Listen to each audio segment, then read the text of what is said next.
Conflations. The house is always a new house, and the language is rarely my own. Even when I choose to speak, I am unready. Your fruits, your stones, the stones of your fruit, your ruined forests, the forests of your ruin, your desolation, your spindly horses, your wind, your windows, your pickled roots, your improbable strawberries, your bread stretched thin, your bloody knuckles, your empty fountains, your modest mountains, your abandoned tires, the remnants of your patience, the traffic of your grief. I find myself in good health. I find myself en route. I find myself impatient.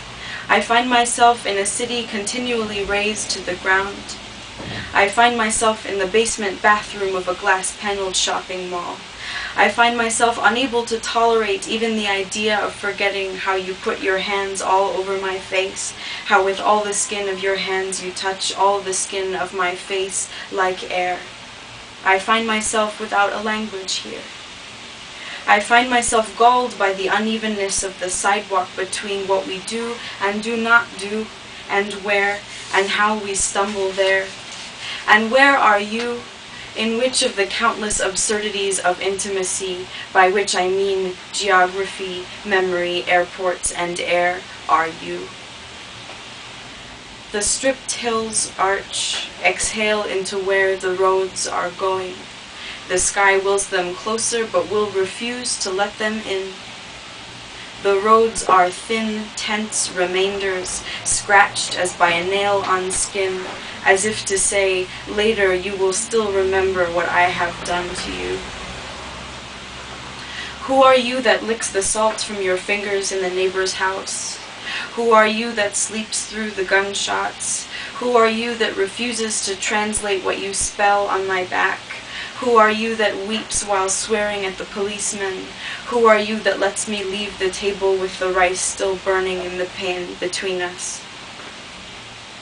Your brooms, your bleach, your stubborn roofs, your squalling cats, the wild swerve of your gentleness, your generous contempt, your scarves, your sweat, the endless dusty detours of your regret, your sandstorms of longing, your weary fires, your metal pipes, your swollen figs, your reddened eyes, your insistence on being the first to go or the last to stay. Your garbage pits, your pastry shells, your laughter, your faith's unfiltered cigarette, your midnight funerals, your raging trucks, your rage, your breath when you sleep, your teeth on my neck, your masks, your lust. We find ourselves making love suddenly, having just been on the verge of doing something else, like going to the laundromat. Soon I find myself teetering on the edge of some precipice at a great height, already shivering from what it will be like to arrive at the bottom, finding myself almost already shattered on impact, the shock already shock, the pain already pain, the joy already joy, and trembling on the tiptoes of my breath, I find myself weeping, my face close to your face suddenly resembling mine, in bafflement only, begging you, almost demanding, how do I join you?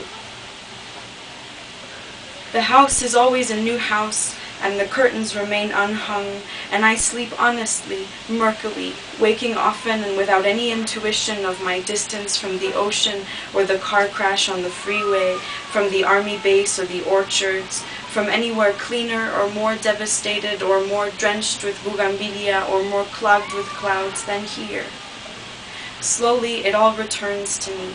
Walls, corners, the huddle of shoes, a clumsy painting, the anchor of my hips, the placid crater left by my skull when I sit upright. I always stay where I am.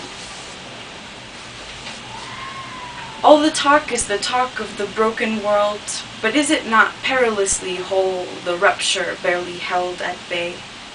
The young men contorted and curled around the rungs of the heaving bus, the laden shelves, the pregnant planes, the pavement, only a way to thicken the skin of the thing, the earring a mere adornment of the barrier, the graffiti simply a remark about the stone, the meniscus of the milk trying only to imitate the pan as it gets hotter on the stove. Where is the end? What will it take for the surfaces to soften, for the edges to fracture? Will you be of any help to me? We drink from the lip of the bottle, spill foam in a negligible film across the table, shift against the wicker of the chairs, touch knees as our bones wait in their warm denim sheets. The lemons sliced across their bellies and arranged in a little bowl are the only proper violation of the day. Your hands on my face, all the skin of your hands on all the skin of my face like air. Your rusted cars, your shouted dreams, your uniforms, your burning trash, your almond sweets, your dust, your trust, your paling knees and calloused feet, your knives, your veins, your barricades, your mint, your tea, your weed with all the windows shut, your shuttered eyes, your poisoned dogs, your pomegranates and their jewels pulped into juice.